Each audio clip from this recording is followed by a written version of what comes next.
Now I'm moving to the ISIL. This is 2014. Obama mentioned, okay, we're going to finish ISIL war until 2014.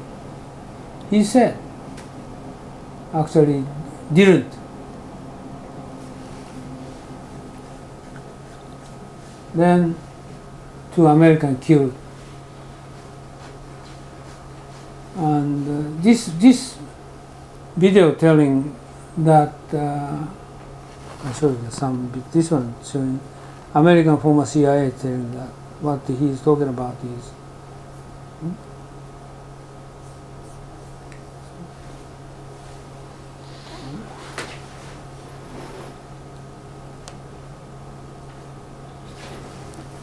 This one says, oh.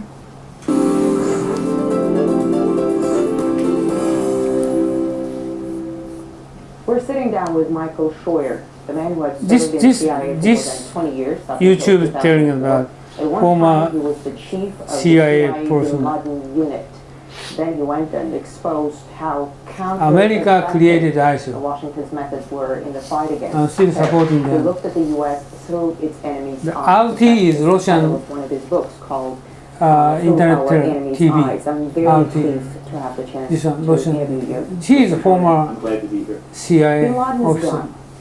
Who is Washington's #1 enemy now? Washington's enemy is an enemy that doesn't exist. We're fighting an Islamic enemy that Washington believes is out to kill us because we have elections, because we're free, because we have women in the workplace. It's an enemy that doesn't exist. It didn't exist when Bin Laden was alive. It doesn't exist now.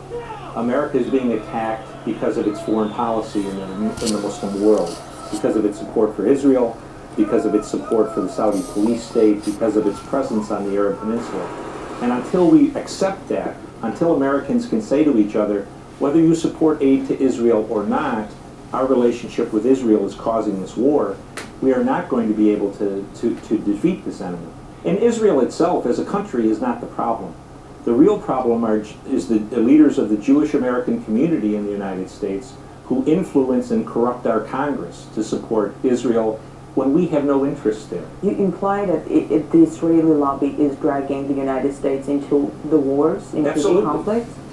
They're absolutely dragging us in. Iraq was a war that was proffered or was called for.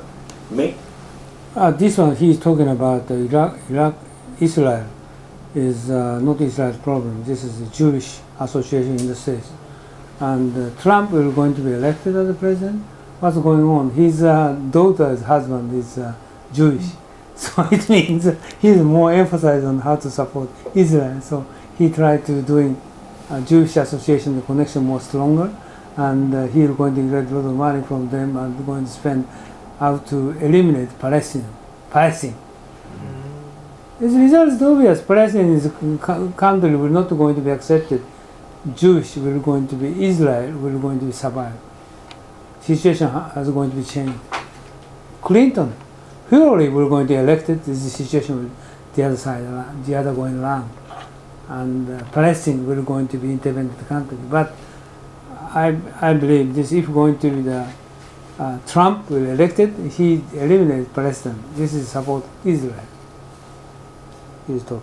But this one is also 11 minutes, so let me ask you this. I don't the show all of situation in those. the region, in the wake of all these revolutions in the Middle East and North Africa, you can pretty much describe it as turmoil.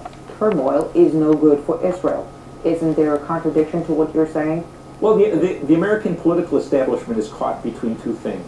They're extremely pro-Israel, and they're almost Marxist in their belief that democracy and the spread of democracy is inevitable in all places, in all peoples, at all times. And so they need to protect the Israelis, but they can't say... Maybe he's going to move into example, somewhere for... In Egypt, Tunisia, and Libya have reinforced the Islamist groups across... Intervenes in their internal affairs. How badly does the U.S. Is the U.S. trying to interfere? Oh, I think we're interfering unconscionably. Until they removed the U.S. ambassador, he was running around the country trying to encourage groups to overthrow the Syrian government. That is not the role of any diplomat, United States or Russian or Chinese or British. We have really very cold-bloodedly urged Syrians to get out on the street knowing that they're going to get shot down by their government.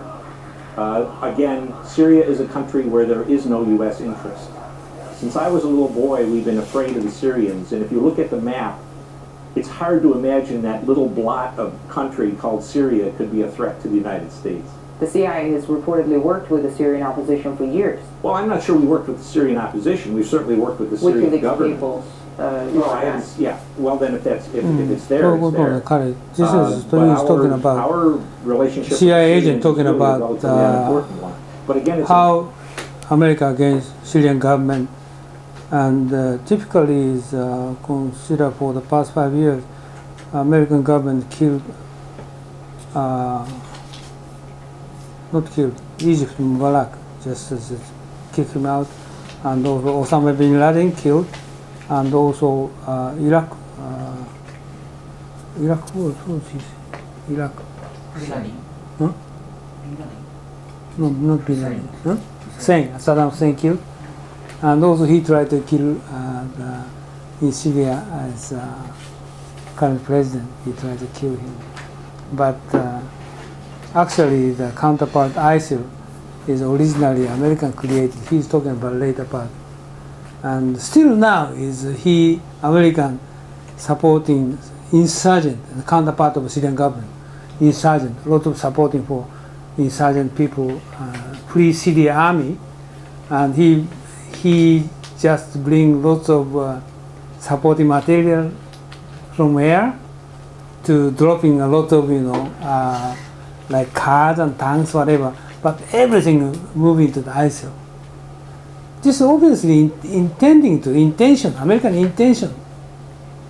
Every weaponry is went to the ISIL. This actually now is American supporting to ISIL because how to beat Syria government. So you can see that I'm going next video. Next slide show you very interesting.